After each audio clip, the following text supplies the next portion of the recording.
तैयारी करने वाले छात्रों को मेरा नमस्कार।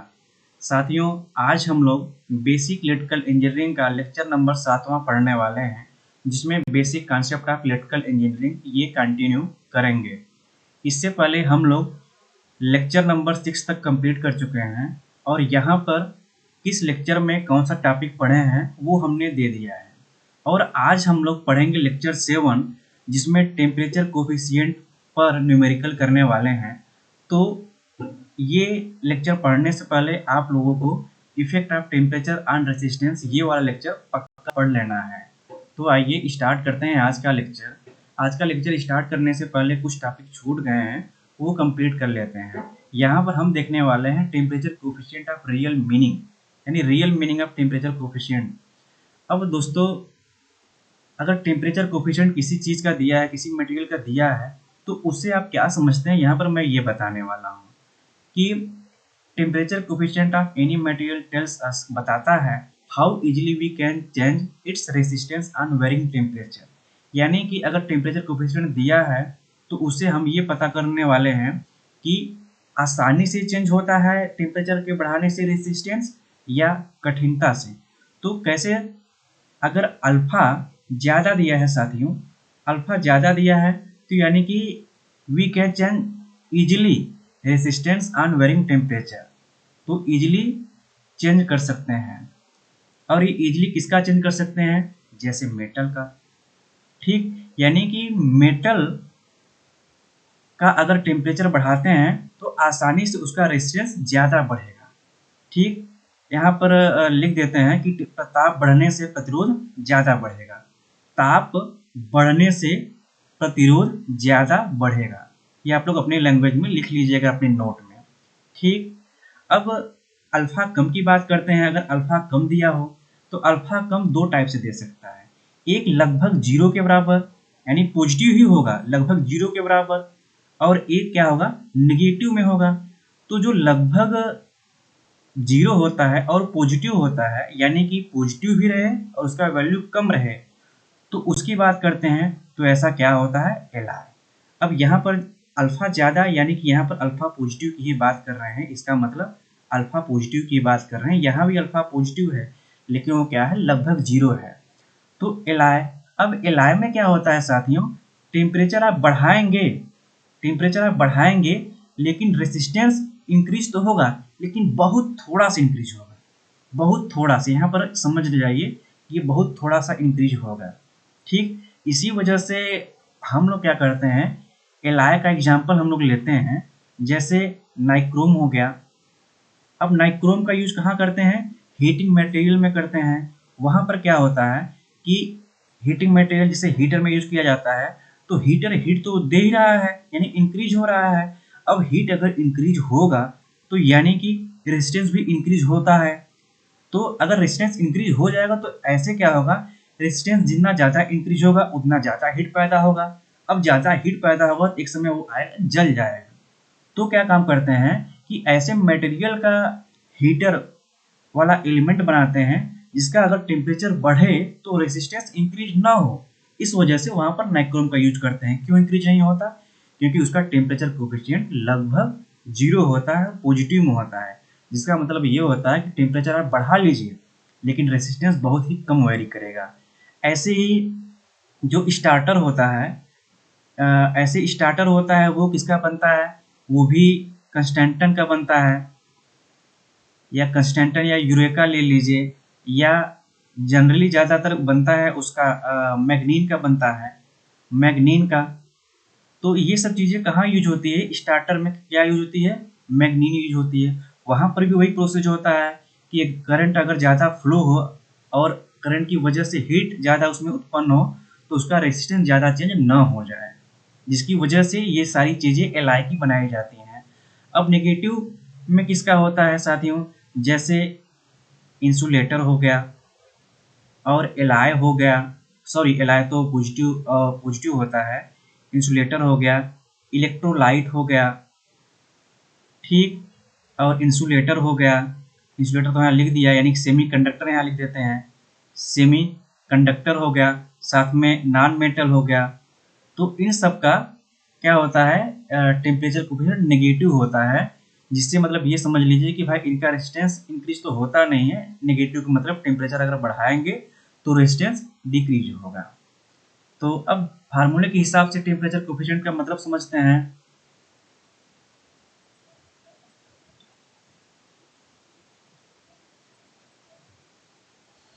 अब यहाँ पर फार्मूले के हिसाब से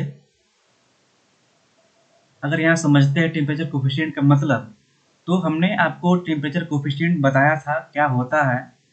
तो जैसे ये T1 हुआ, ये T2 हुआ, ऐसे ही मैंने दिखाया था, ये R1 हुआ और ये R2 हुआ।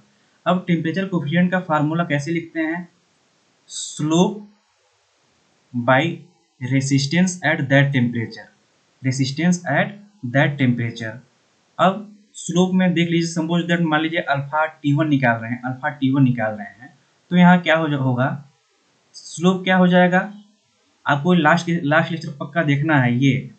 ये इस पर निकाल रहे हैं slope R2 minus R1, R2 minus R1 मतलब लंब बटे आधार, ये क्या हुआ T2 minus T1, T2 minus T1 और ये बटे में ही ये RT यानी कि R1, यानी कि R1। अब दोस्तों यहाँ पर समझाने के लिए थोड़ा इसको मॉडिफाई कर रहे हैं। हमने लास्ट लेक्चर से भी पहले परसेंटेज चेंज इन रेसिस्टेंस जब बताया था, परसेंटेज चेंज इन रेसिस्टेंस बताया था, तो वहाँ पर हम लोग ये बता रहे थे चेंज इन रेसिस्टेंस बटे इनिशियल रेसिस्टेंस का 100 का इंटू 100%, यही बताए थे ना। जरा देखिए ये तो वही है ना, R2 माइनस R1 बटे R1, ये जरा देखिए है ना। तो यहाँ पर ये बोल सकते हैं परसेंटेज चेंज इन, अगर 100% लगा देंगे परसेंटेज हो जाएगा, percentage change in resistance upon T2 minus T1। अब यहाँ से मतलब स्टार्ट करने वाला हूँ कि क्या होता है रियल मीनिंग। अब T2 minus T1 suppose that ये 20 डिग्री सेल्सियस है और ये 21 डिग्री सेल्सियस है, यानी कि कितना का चेंज हुआ, 1 डिग्री सेल्सियस चेंज हुआ। तो 1 डिग्री सेल्सियस अगर चेंज हो रहा है किसी भी मटेरियल के हीट में, तो जितना चेंज इन रेसिस्टेंस होगा वही उसका टेम्परेचर कोफिशिएंट होगा। फिर उल्टा बात करते हैं। अब अगर टेम्परेचर कोफिशिएंट किसी भी बॉडी का दिया है, मान लीजिए कापर का दिया है, कितने डिग्री सेल्सियस पर, 20 डिग्री सेल्सियस पर 0.00393, आप इसे ये भी बोल सकते हैं परसेंटेज में 0.393%। तो अगर ऐसा दिया है तो आप उसका मतलब ये समझेंगे, कि अगर हम 21 डिग्री सेल्सियस कर देते हैं इस कापर के हीट में, 21 डिग्री सेल्सियस कर देते हैं, तो जरा सोचिए यहाँ पर क्या बोला गया कि 1 डिग्री सेल्सियस का चेंज, हमने यहाँ पर 1 डिग्री सेल्सियस का चेंज किया, तो यानी क्या कि अब रेजिस्टेंस पहले जितना था अब उसमें 0.00393 इंक्रीज हो जाएगा। जैसे मान लीजिए कि शुरुआत में रेजिस्टेंस क्या था, 20 डिग्री सेल्सियस पर 1 ओम था। अब 1 डिग्री सेल्सियस बढ़ा देंगे तो उसका रेजिस्टेंस क्या हो जाएगा 1 प्लस 00393, यानी क्या हो जाएगा 1.00393 ओम इसका रेजिस्टेंस हो जाएगा। उसका मतलब ये हुआ। ठीक साथियों, अब कुछ नोट कर लेते हैं हम लोग यहाँ पर कि जैसे यूनिट ऑफ टेम्परेचर कोफिशिएंट क्या होता है, यूनिट ऑफ टेम्परेचर कोफिशिएंट क्या होता है, यूनिट ऑफ टेम्परेचर कोफिशिएंट।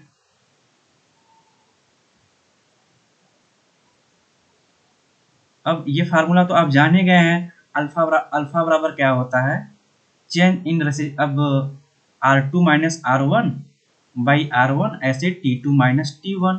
अब ये R2 माइनस R1 के तो ओम ही होगा ना, तो ये भी ओम होगा, तो ऊपर का ये कट जाएगा, तो T2 माइनस T1 बचा, यानी क्या बचा 1 बाई T2 माइनस T1। इसका ऐसा यूनिट क्या होता है डिग्री सेल्सियस, तो क्या बोलेंगे डिग्री सेल्सियस।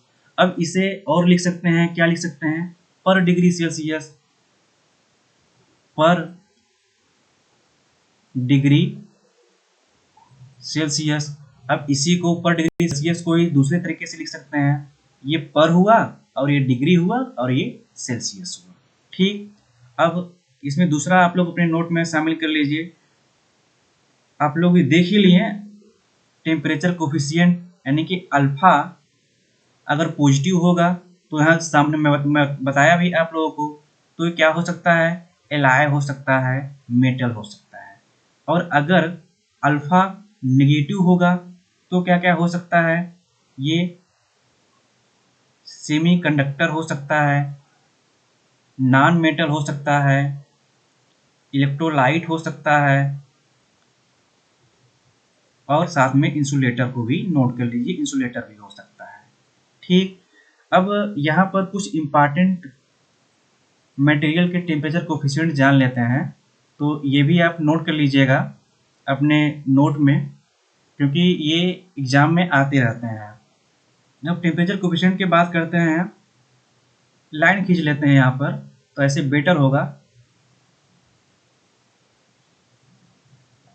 अब देखिए साथियों, सिल्वर का क्या होता है, सिल्वर का यहाँ बता रहे हैं आपको, ये वेट 1 मिनट, सिल्वर का होता है 0.0036। अब आपको इसी से याद करवाऊंगा मैं 0.06। अब इसमें 3 जोड़ दीजिए, 0.00393 और गोल्ड का 0.00394। अब इसका 0.0049। अब ये इसका यूनिट आप जान ही रहे हैं, तो अब कैसे याद करेंगे इसका। अब एक याद रखिए 0.0036। अब जरा लिंक कर लीजिए अपने दिमाग में कि +3 जोड़ा था हमने 0.00393, ऐसे ही इसमें +3 जोड़ा था 0.00394। 36 39 39 49 ऐसे याद कर लीजिए, 36 39 39 49। अब मैग्नीन का अगर करना होगा तो मैग्नीन का अब कैसे याद रखिए, 15 19 17। कैसे लिखना है मुझे 15 19 17, जरा ये देखिए 0.004 बार 0 लिखिए 15, ये पर डिग्री सेल्सियस। ऐसे ही कंस्टेंटन का 0.15 19 17, ये 15 19 17। अब ये 0.00017 ये हुआ। अब ऐसे ही जर्मन सिल्वर का एक होता है, ये 0.03 बार 0 यहाँ पर होगा, ये आप याद रख लीजिए 44। तो आप याद कैसे करेंगे, 36 39 39 49, फिर 15 19 17, ऐसे याद रखिए। ये तो याद ही रहेगा, सिल्वर का पर गोल्ड एल्यूमिनियम, ऐसे ही मैग्नीन कंस्टेंटन नाइक्रोम जर्मन सिल्वर। हम ये आपको इसलिए बता रहे हैं क्योंकि हमने आपको जब रेसिस्टिविटी बताया था वो भी हमने ऐसे ही याद करवाया था। अब जैसे मैं यहाँ फिर से याद करवा रहा हूँ मैं कि कैसे याद रखवाया था। मैं इसका बोला था कि 8 का पहाड़ा में पढ़ा था मैं, याद करने के लिए आप डायरेक्ट ऐसे याद करिएगा कि 1.64 1.72 2.24 2.83, ये इतना याद कर लीजिए कि आपको याद हो जाए। 1.64 1.72 2.24 2.83 हमने ये बताया था कि 2 बार 1 2 बार 2, ये 8 × 64 8 9 72, ऐसे ये याद रख लीजिए।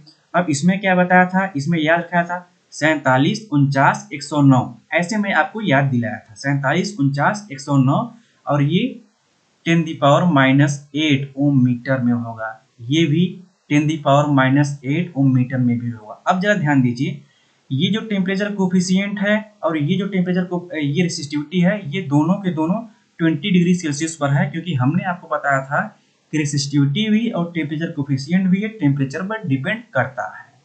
तो इसे आप स्क्रीनशॉट्स ले भी सकते हैं, जिसे आप कई बार अगर याद करेंगे तो वो याद हो जाएगा।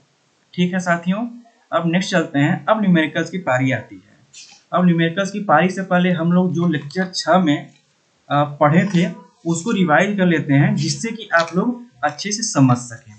अब हम केवल 3 यहाँ पर अगर ब्रीफ कर रहे हैं, जो हम पढ़े थे उसकी बात कर रहे हैं, तो केवल 3 चीज का यूज करेंगे।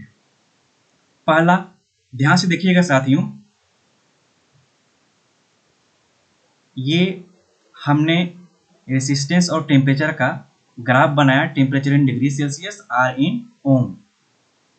ये T1 डिग्री सेल्सियस और ये T2 डिग्री सेल्सियस और ये T3 डिग्री सेल्सियस, यहाँ पर R1 डिग्री सेल्सियस, यहाँ पर R2 डिग्री सेल्सियस और यहाँ पर R3, और ये 0 डिग्री सेल्सियस है तो ये क्या हो जाएगा R0। हमने आपको इसमें क्या बताया था कि ये बताया ही था कि अल्फा का मतलब क्या होता है, alpha temperature coefficient at any temperature. अब ये क्या बोलेंगे, slope upon resistance at that temperature. ये बार बार मैं बोल रहा हूँ कि temperature at any temperature, temperature coefficient at any temperature equals slope बटे रेसिस्टेंस एट दैट टेम्परेचर। तो ठीक, अब अगर हम यहाँ बोलेंगे अल्फा नॉट लिखना हो, अल्फा नॉट लिखना हो यानी कि ये इस ट्रिंगल पर ध्यान देंगे, यहाँ पर ये अल्फा नॉट। ठीक, अब अल्फा नॉट जब यहाँ पर लिखेंगे तो क्या होगा, slope by resistance at that temperature. तो यहाँ पर स्लोप क्या होगा, स्लोप ये होगा ना R1 माइनस आर नॉट। ये क्या है, R1 माइनस आर नॉट, ये आर नॉट है। तो R1 माइनस आर नॉट और ये क्या हो जाएगा T1 माइनस 0 डिग्री सेल्सियस। अब यहाँ पर R1 हुआ ना, तो आप मैंने वहां पर आपको ये भी बताया था स्लोप माना, आप स्लोप बस निकालिए। अब स्लोप में आप चाहे जो भी कर सकते हैं, चाहे R3 R0 कर सकते हैं, T1 माइनस T3 माइनस 0, ये स्लोप ही हुआ ना, स्लोप आप कुछ भी कर सकते हैं। तो यहीं से हमने आपको ये बताया था कि अगर इसे हल करेंगे तो R1 इक्वल्स क्या हो जाएगा, R1 बराबर R0 1 plus alpha not T, ये बताया था। यानी कि आपको अल्फा याद रखना पड़ेगा और अल्फा से हमने क्या निकाला तो वो याद करना पड़ेगा। अब हमने एक चीज और बताया था कि अगर ये तो हुआ अल्फा नॉट हुआ है ना, ये अल्फा नॉट हुआ। अब अगर हम ये बात करें कि अल्फा 1 क्या होगा, अब अल्फा 1 के भी बारे में बताया था। ये अल्फा 1 यानी इस टेम्परेचर पर कोफिशिएंट क्या होगा, तो जरा देखिए। अब इस ट्रिंगल पर ध्यान देते हैं, ये स्लोप हुआ, स्लोप क्या हो जाएगा यहाँ पर R2 minus R3, R2 minus R1 sorry, R2 minus R1, ऐसे ही T2 माइनस T1 और रेजिस्टेंस एट दैट टेम्परेचर यानी कि T1 पर यानी कि R1। अब स्लोप आप कुछ भी लिख सकते हैं यहाँ पर। अब आप जैसे ये भी ले सकते हैं R3 माइनस R2, यानी कि आप ये भी ले सकते हैं ये वाला, इस ट्रिंगल पर भाई स्लोप तो बराबर रहेगा ना मेरा। तो क्या हो जाएगा R3 minus R1, R3 minus R1 by T3 minus T1, ये स्लोप हुआ, और रेजिस्टेंस एट दैट टेम्परेचर यानी पर R1 ही। अब अगर इस फार्मूले से हम लोग ये भी निकाल सकते हैं R2 बराबर क्या होगा, R1 ब्रैकेट में 1 plus alpha 1 at that temperature T2 minus T1। तो यानी कि अल्फा नॉट और अल्फा 1 आपको याद रखना पड़ेगा, और इससे हमारा R1 और R2 आया था। नेक्स्ट इसी में आपको ये याद रखना पड़ेगा, दूसरा क्या बताया था हमने आपको कि अल्फा टी बराबर क्या होगा, alpha not by 1 plus alpha not T1। हमने आपको एग्जाम्पल भी बता दिया था कि अगर अल्फा 1 पूछे तो यानी कि alpha not 1 plus alpha not T1। यहाँ पर सिंपल भी जनरल फार्मूला है तो T लिखेंगे। अगर अल्फा 2 करना है तो alpha not 1 by alpha not T2। ठीक, यानी कि ये कैसे बताया था कि अगर किसी टेम्परेचर पर कोफिशिएंट दिया हो, अगर अल्फा नॉट दिया हो और टेम्परेचर एक दिया हो, और बोल दे इस टेम्परेचर पर आप कौन सा टेम्परेचर कोफिशिएंट होगा यानी कितना होगा। तीसरा हमने क्या बताया था, अगर अल्फा 1 दिया है अल्फा 2 दिया है तो इसके बीच रिलेशन बताया था, अल्फा 2 बराबर 1 by alpha 1 plus T2 minus T1, ये हमने आपको बताया था। अब देखिए, अब हम क्वेश्चन इस हिसाब से सेट किए हैं कि पहले इस पर क्वेश्चन करेंगे, पहले इस पर क्वेश्चन करेंगे और साथ में इस पर भी क्वेश्चन कर लेंगे। वहीं से आपको समझा देंगे अल्फा 1 R2 पर भी क्वेश्चन कर लेंगे। फिर उसके बाद इस पर क्वेश्चन करेंगे कि इस पर कैसे क्वेश्चन पूछता है, कौन सा क्वेश्चन ऐसे यूज होगा। फिर ये इस फार्मूले पर आधारित क्वेश्चन को देखने वाले हैं। तो आइए अब स्टार्ट करते हैं क्वेश्चन। पहला question, the resistance of a material at 0 degree Celsius is 20 ohm and also on the 60 degree Celsius is 40 ohm. Then find the temperature coefficient at 0 degree Celsius. At 0 degree Celsius. तो हमने सारी चीजें आपको graph से relate किया है, तो क्यों ना इस न्यूमेरिकल वैल्यू को ग्राफ पर शो कर दें। तो शो कर देते हैं। ये R हुआ और ये टेम्परेचर इन डिग्री सेल्सियस हुआ, हमने ये दिखा दिया। अब देखिए the resistance of material at 0 degree Celsius. 0 degree Celsius क्या ये है, तो यहाँ पर क्या बोल रहा है 20 ohm. And also on the 60 degree Celsius, यानी कि अब 60 डिग्री सेल्सियस से टेम्परेचर पर बोल रहा है कि इस पर रेजिस्टेंस कितना हो, ये 40 ओम का। अब क्या पूछ रहा है, then find the temperature coefficient at 0 degree Celsius. हमने आपको बताया था अल्फा नॉट बराबर जब निकालना हो तो ये स्लोप कितना है, ये स्लोप क्या हो जाएगा 40 माइनस 20, यही स्लोप है ना। तो फार्मूला एक बार शुरुआत में लिख ही देते हैं, slope by resistance at that temperature. अब जरा देखिए, अब इसे आप ऐसे भी लिख सकते हैं कि R40 माइनस मतलब 60 डिग्री सेल्सियस पर R60 minus R0 degree Celsius बटे R नॉट, और ऐसे क्या हो जाएगा T62 minus T0 degree Celsius. ये आप लोग मतलब समझा रहा हूँ। तो स्लोप जब निकालना हो तो डायरेक्ट आप बोलिए 40 माइनस 20 यानी कि 20, और टेम्परेचर कितना हुआ, चेंज कितना हुआ 60 माइनस 0 डिग्री सेल्सियस यानी कि 60, और temperature resistance at that temperature ये 20 है, ये 20 है। तो जरा देखिए दोस्तों क्या हो जाएगा, 20 ये आपस में ये कैंसिल आउट हो जाएगा। तो 1/60 ये आंसर किस में आएगा, पर डिग्री सेल्सियस, ये आपका आंसर हो जाएगा। और इसे आप दशमलव में भी निकाल सकते हैं। तो ये दशमलव में अगर निकालें हैं तो मेरे पास कैलकुलेटर है, मैं जल्दी से मैं निकाल ले रहा हूँ कि क्या होगा। 1/60 इक्वल्स 0.0166। इसका जो आंसर आएगा क्या आएगा 0.0167 पर डिग्री सेल्सियस इसका आंसर आ जाएगा।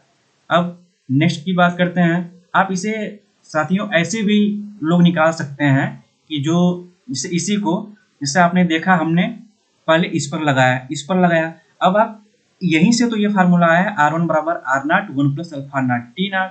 अब देखिए इसे कैसे कर सकते हैं दूसरे तरीके से। अब दूसरे तरीके से वही डायरेक्ट फार्मूला लिखिए। क्या था फार्मूला, RT बराबर R not 1 plus alpha not T।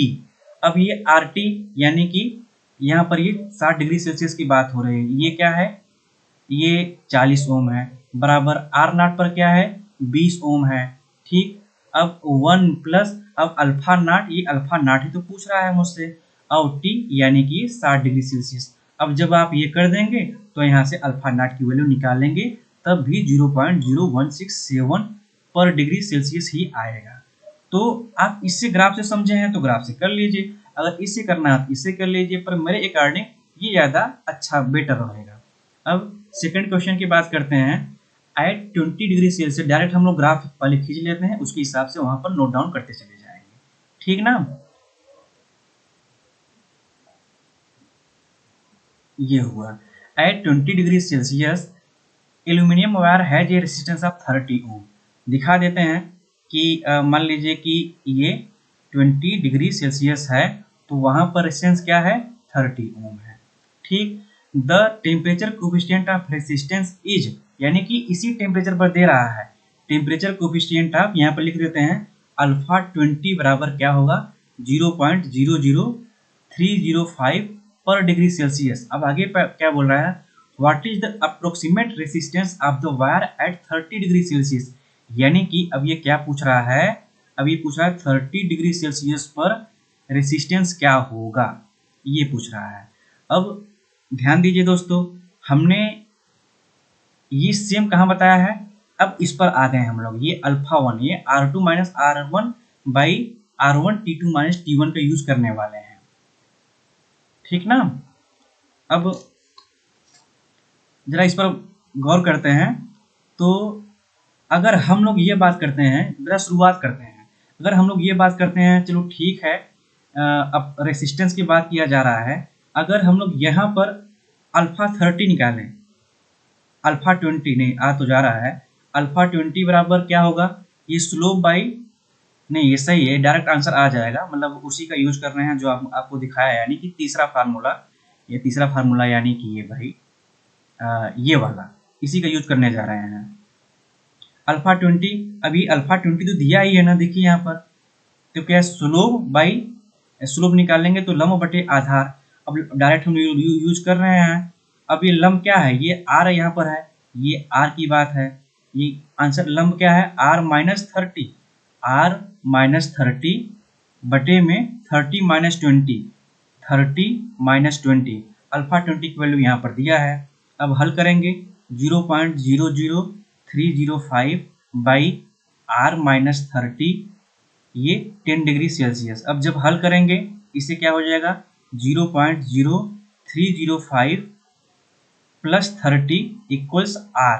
अब जब इसे और हल करेंगे आर इक्वल्स क्या आ जाएगा, 30.0305, ये ओम, यानी ये क्या निकल गया, ये आपका आंसर निकल गया, यानी कि 30.030 के आसपास कौन सा है साथियों, ये है, ये आपका आंसर ये हो गया। अब इसी को कुछ लोग इस फार्मूले से लगाएंगे, डायरेक्ट फार्मूला का यूज करेंगे, डायरेक्ट अगर फार्मूला का यूज करेंगे तो कैसे रखेंगे, तो डायरेक्ट फार्मूला का यूज करेंगे तो ये वाला फार्मूला यूज होगा, R2 बराबर R1 1 प्लस अल्फा, अब यहाँ पर अल्फा नॉट नहीं, ये T1 पर होगा, अल्फा 1 T2 माइनस T1। अब R2 यहाँ पर क्या है जो मुझे निकालने के लिए बोला है, और R1 क्या है, ये 20 डिग्री सेल्सियस पर है, ये 30 ओम है, ये 1 प्लस अल्फा 1 ये दिया है, यानी कि अल्फा 20 दिया है, तो अल्फा 20 0.00305, T2 माइनस T1 ये दिया ही है, 30 माइनस 20 यानी कि 10 डिग्री सेल्सियस। अब जब इसे हल करेंगे तो आपका आंसर ये 30.00 जो आया था वो निकल जाएगा, यानी कि 31 अप्रोक्सीमेट वैल्यू ये है, यहाँ अप्रोक्सीमेट वैल्यू पूछा भी है। अब नेक्स्ट क्वेश्चन पर बात करते हैं, तो यानी कि आप क्वेश्चन कहाँ तक लगा लिए कि अल्फा नॉट भी लगा लिए, इस पर भी लगा लिए, अल्फा 1 पर भी लगा लिए, इस पर भी लगा लीजिए, लगा लिए। अब ये इस पर, अब जो क्वेश्चन आएगा इस पर बात करेंगे। The resistance of a silver conductor at 25 degree Celsius is इतना एंड ए 75 डिग्री सेल्सियस पर इतना ओम है, find its resistance at 0 degree Celsius. अब जरा देखते हैं, ये ग्राफ बना लेते हैं, ये 25 डिग्री सेल्सियस पर कितना ओम है, ये 55 ओम है, ऐसे ही ये 75 डिग्री सेल्सियस, ये क्या है 75 डिग्री सेल्सियस पर कितना है, ये 57.2 ओम है, ठीक ना। अब ये बोल रहा है find its resistance at 0 degree Celsius. अब साथियों इस पर ध्यान दीजिएगा, इससे आपकी कॉन्सेप्ट और क्लियर होगी। अब यहाँ पर आरटीसी का मतलब होता है रेजिस्टेंस टेम्परेचर कोफिशिएंट, यानी क्या, ये अल्फा नॉट निकालना है। अब साथियों जरा यहाँ पर देखिए, अब हम बोलेंगे अल्फा नॉट बराबर क्या होता है, स्लोप। अब स्लोप तो भाई मिल जाएगा यहाँ से, ये स्लोप मिल जा रहा है, स्लोप ही तो मिल जाएगा, यहाँ से स्लोप मिल जाएगा, चाहे जहाँ से निकालिए, ये स्लोप वही होगा ना इस लाइन का, चाहे इस वाले से निकालिए चाहे उस वाले से निकालिए, स्लोप तो मुझे पता चल गया, क्योंकि स्लोप में ये भी दिया है, ये भी डिस्टेंस दिया है और ये भी डिस्टेंस दिया है, तो स्लोप तुम निकल गया। अब बात ये आते हैं, यहाँ पर हम लोग लिखते थे रेसिस्टेंस एट दैट टेम्परेचर, तो आर नॉट तो दिया है नहीं, तो यानी कि अब यहाँ से निकल पाएगा नहीं। अब हम लोग क्या करेंगे, तो ठीक है, अब हम लोग ये वाला फार्मूला यूज करते हैं, R1 बराबर R not 1 plus alpha not T1, ये यूज करते हैं। तो पहले एक बार इसका यूज करते हैं, ये जहाँ मैं ये पेन चला रहा हूँ मैं इसका यूज करते हैं, तो ये R1 यानी कि 55 ओम। अब आर नॉट मुझे वो नहीं पता है, तो ऐसे लिख दे रहे हैं, 1 प्लस अल्फा नॉट भी नहीं पता है, पर T1 तो पता है, किस पर निकाल रहे हैं, 25 डिग्री सेल्सियस पर, ठीक। अब ऐसे ही अब R2 बराबर बताया था आपको, R2 बराबर भी लिख सकते हैं R not 1 plus alpha not T2, ठीक है। तो अब यहाँ पर R2 क्या है, अब ये मतलब क्या निकालने वाले हैं, कैसे निकालने वाले हैं, ये मतलब अब इस टेम्परेचर पर निकालने वाले हैं, 75 डिग्री सेल्सियस पर निकालने वाले हैं। स्लो तो कैसे होगा, ये R2 यानी 75 डिग्री सेल्सियस पर R2 क्या दिया है, 57.2। अब R नॉट मुझे दिया ही नहीं है, 1 प्लस ये अल्फा नॉट ही है। अब T2 क्या है, यहाँ 75 डिग्री सेल्सियस है। अब देखिए दोस्तों, अब आपके पास दो इक्वेशन हो गए ना, ये पहला इक्वेशन और ये दूसरा इक्वेशन। अब थोड़ा सा और इसे हल कर देता हूँ, फिर मैं आप लोगों के लिए छोड़ूंगा मैं। तो अगर हल करेंगे तो ये 55 बराबर ये आर नाट 1 प्लस, अब अल्फा नाट की वैल्यू निकालनी है। अब यहाँ पर दोनों डिवाइड कर देते हैं, डिवाइड जब करेंगे R not 1 plus alpha not 75 degree Celsius, ये आर नाट कट गया। अब यानी कि यहाँ से आप लोग अल्फा नाट की वैल्यू कमेंट सेक्शन में आप लोगों को बताना है, ठीक है ना साथियों। तो अब नेक्स्ट क्वेश्चन की बात करते हैं। तो आपने यहाँ पर देखा कि किस तरीके से हम लोग कैसे यहाँ पर आए। पहले क्या था, पहले हम लोग यहाँ से डायरेक्ट कोशिश किए, तो यहाँ पर अगर हमें ये कॉन्सेप्ट क्लियर ना होता कि यहाँ पर आर नाट कौन सी लिखी जाती है, यहाँ पर आर क्या लिखी जाती है, तो हम यहाँ पर गलत कर बैठते हैं। अब जब यहाँ पर फेल हुए तो हम लोग किस पर आ गए कि जो इसी फार्मूले से हम लोग R1 निकाले थे और अल्फा 1 से R2 निकाले थे। तो लेकिन यहाँ पर ये स्लोप वाला कॉन्सेप्ट है जो मैं पहले ही समझाया था। तो यहाँ से R1 ये निकाल लिए, R2 निकाल लीजिए और इसे डिवाइड कर दिए। तो यहाँ अल्फा नाट की वैल्यू अब आप लोग बताना है कि कौन सा सही है। अब नेक्स्ट क्वेश्चन की बात करते हैं। इस क्वेश्चन से भी आपका कॉन्सेप्ट और अच्छा क्लियर होगा, न्यूमेरिकल करने से ही तो कॉन्सेप्ट क्लियर होता है साथियों। अब at 300 Kelvin temperature coefficient of a wire, temperature coefficient बोल रहा है इतना है और उसका रेजिस्टेंस इतना है। What will be its resistance at 1100 kelvin, इसकी बात कर रहा है। तो यानी कि सबसे पहले इस केल्विन को बदल लीजिए। तो ये अब बात करते हैं कि केल्विन बराबर क्या होता है, डिग्री सेल्सियस प्लस 273 होता है ना, क्योंकि हम लोग जो ग्राफ खींचते हैं वो टेम्परेचर इन डिग्री सेल्सियस होता है ना। तो ये 300 जब ऐसे हल करेंगे कि ये केल्विन है, तो ये टेम्परेचर क्या हो जाएगा, अगर यहाँ पर 300 केल्विन रखें तो 300 केल्विन को अगर डिग्री सेल्सियस में करें तो ये आ जाएगा 27 डिग्री सेल्सियस, है ना। अगर ऐसे ही ये वाला जो 1100 केल्विन है, अगर 1100 केल्विन को इस फार्मूले की हेल्प से जब हल करेंगे तो 1100 माइनस 273 ये 7 हुआ, फिर 2 हुआ, फिर 827 डिग्री सेल्सियस हुआ। अब ये इसका ग्राफ वाले खींच लेते हैं जिससे क्लियर हो जाए क्या क्या बोला है। ये बोला है कि 27 डिग्री सेल्सियस पर, ये 27 हुआ ना, 27 डिग्री सेल्सियस पर टेम्परेचर कोफिशिएंट इतना है। ये मान लिया ये क्या है, ये अल्फा 27 पर ये दिया है, इतना दिया है। उस पर रेजिस्टेंस कितना दिया है, 1 ओम दिया है। अब ये बोल रहा है what will be its resistance at 1100 के केल्विन, यानी कि 827 डिग्री सेल्सियस पर आपका ये रेजिस्टेंस पूछा है। अब जरा ध्यान से सुनिए दोस्तों, अब ये टेम्परेचर कोफिशिएंट आप 20 डिग्री सेल्सियस पर दिया है, यानी फार्मूला हम लोग डायरेक्ट करते हैं। अगर कॉन्सेप्ट समझे हैं तो अल्फा 27 यानी कि slope by resistance at that temperature, यहाँ आर नॉट नहीं होगा, यहाँ R27 होगा, है ना साथियों, R27 होगा। अब यहीं से कॉन्सेप्ट क्लियर हो रहा है। स्लोप बराबर क्या होगा, अब स्लोप बराबर जरा ध्यान दीजिए कि ये अगर देखेंगे तो ये लंब बटे R माइनस 1 बटे 827 माइनस 27, यानी कि 827 में 27 घटाएंगे यानी 800 डिग्री सेल्सियस। तो ये क्या हो जाएगा, R माइनस 1 बाई 100। अब R27 यहाँ पर दिया है क्या है, 1 ओम है, और अल्फा 27 भी दिया है, क्या दिया है, 0.00125। अब इसे हल करते हैं, थोड़ा ऊपर कर लेते हैं। जब हल करते हैं तो R माइनस 1 ये हुआ। अब जब इसे मल्टीप्लाई करेंगे तो 8 पंजे 40, 4 हासिल, 8 दूनी 16, 4 20, 2 हुआ, 8 का 8 2 10 हुआ, और ये 0 0 ये ऑलरेडी लग गया। यानी क्या हो रहा है कि साथियों ये दशमलव कितना लगेगा, ये 3 2 5, ये 3 2 5 यहाँ पर लगा, यानी कि R इक्वल्स क्या हो जाएगा, 1 प्लस 1 बराबर 2। अब साथियों, अब मैं यहाँ पर ये आप समझ गए कि क्या हुआ, आपका आंसर कितना आया, ये 2 ओम आया और यही आपका आंसर भी है। अब इसमें गलती क्या होती है मैं आपको समझा रहा हूँ। गलती कब होती है, जब आप ये ना समझे होते कि अल्फा 27 का रियल मीनिंग मतलब कैसे लिखा जाता है। वो अगर न समझे होते तो आप कैसे करते। जरा एक मेथड और देख लीजिए, फिर वो मैं समझाता हूँ क्या गलती होती होगी। तो यहाँ ये तरीका भी आप यूज कर सकते थे। तरीका क्या यूज कर सकते थे कि R2 बराबर R1 1 plus alpha 1 T2 minus T1 भी यूज कर सकते थे। यहाँ से आप ये R2 डायरेक्ट निकाल सकते थे।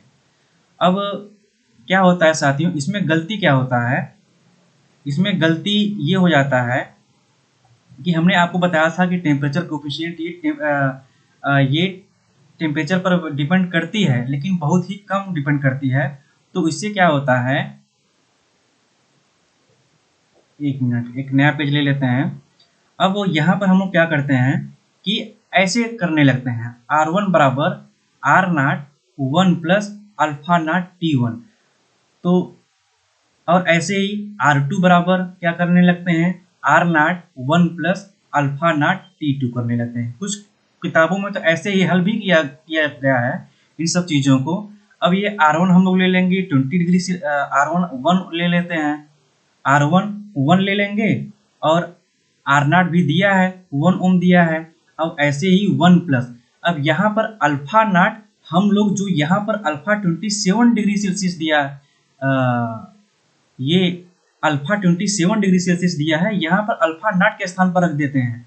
आप अगर सॉल्यूशंस कहीं मिलेगा आप लोग देखिएगा। अब यहाँ पर 20 डिग्री सेल्सियस, ऐसे ही R2 निकालना ही है। अब यहाँ R0 1 रख देंगे 1 प्लस अल्फा नॉट, यहाँ पर अल्फा नॉट की वैल्यू ये यहाँ पर 27 पर ही रख देंगे, जबकि वहाँ पर क्या है, जबकि यहाँ पर ये फार्मूला हम लोग यूज कर रहे हैं अल्फा नॉट। तो अल्फा नॉट तो हमारे पास दिया नहीं है ना, तो हम कैसे रखें, है ना, हम कैसे रखें। अब क्या होगा कि लोग अब इसी को इक्वेशन के माध्यम से हल कर देंगे। लेकिन अगर हम लोग समझे रहेंगे तो ये डायरेक्ट हम लोग अपने इस कंसेप्ट का यूज करेंगे और अल्फा 27 का यूज करके हम लोग डायरेक्ट आंसर निकाल देंगे, जो कि आंसर कितना आया था 1 ओम। इससे भी आएगा, हो सकता है कि इससे भी आ जाएगा लगभग, लेकिन वैल्यू क्या आएगा, लगभग में आएगा, लेकिन उससे डायरेक्ट वैल्यू आ जाएगी। क्योंकि हमने बताया काफ़ी कम टेम्परेचर, काफ़ी कम डिपेंड करती है टेम्परेचर पर, यानी कि बहुत ही हल्का चेंज होगा। तो इससे क्या होता है, लगभग वैल्यू पास में आ जाती है। पर अगर ऑप्शन अगर पास में दिया है तो वहां पर आप कंफ्यूज हो जाएंगे। तो इस तरीके से इसका आंसर हुआ ये चौथा का सी। अब नेक्स्ट क्वेश्चन पढ़ते हैं। नेक्स्ट क्वेश्चन देखते हैं, question number 5। An aluminium conductor having, ये क्वेश्चन हमने आप लोगों को दिया था, आप लोग पता नहीं लगाएं या नहीं लगाएं, लेकिन कमेंट सेक्शन में कई लोग जवाब भी दिए थे जिनका आंसर सही था। जो न दिए हों वो एक बार फिर से इसे कर लीजिए, हम फिर से ये समझा दे रहे हैं। डायरेक्ट ग्राफ खींचते हैं, ये सब चीज वही से कर ही रहे हैं। An aluminium conductor having resistance of 15 ohm at 40 degree Celsius. तो यहाँ पर एक 40 डिग्री सेल्सियस बना लेते हैं, एक 120 डिग्री सेल्सियस बना लेते हैं।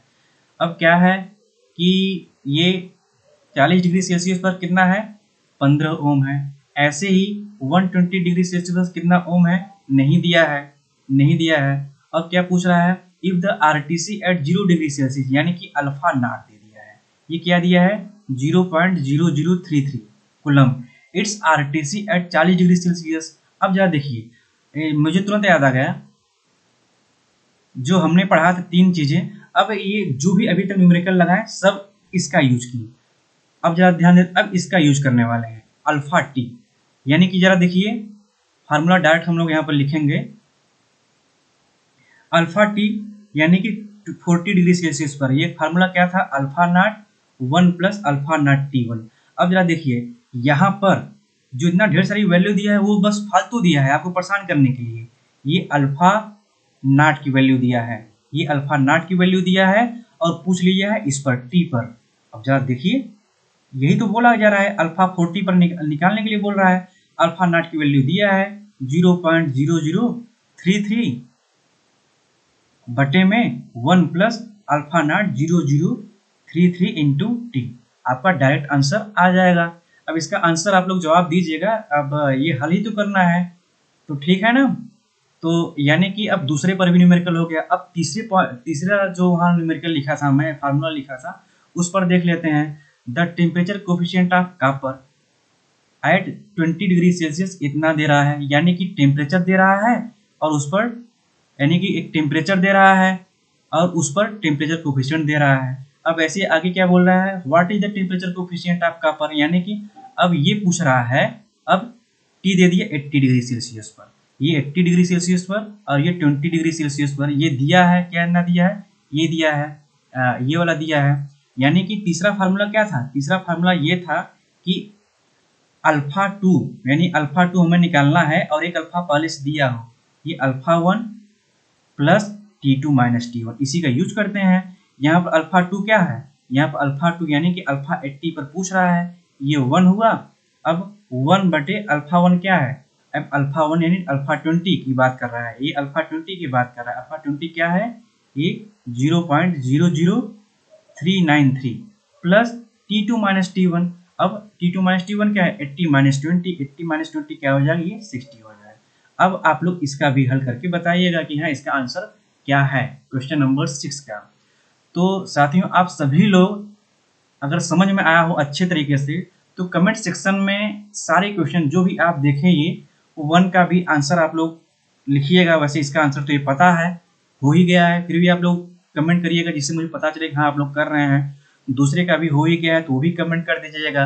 अब तीसरा जो ये लेक्चर था, इसका ये क्वेश्चन वाला था, इसका हमने बताया कि अल्फा नाट आपको निकालना है, तो इसका तो आपको श्योरली करनी है। ऐसे ही चौथे का भी ये आंसर निकल ही गया है, यानी कि तीसरा और पांचवा का जवाब देना है। ऐसे ही छठे का भी जवाब देना है, यानी कि तीसरा क्वेश्चन, पांचवा क्वेश्चन, छठे क्वेश्चन का कमेंट सेक्शन में पक्का जवाब आप लोग दीजिएगा। मुझे यकीन है कि आप लोग अब समझ में आ गया होगा, लेकिन उन लोगों को जो लेक्चर नंबर 6वां किए होंगे।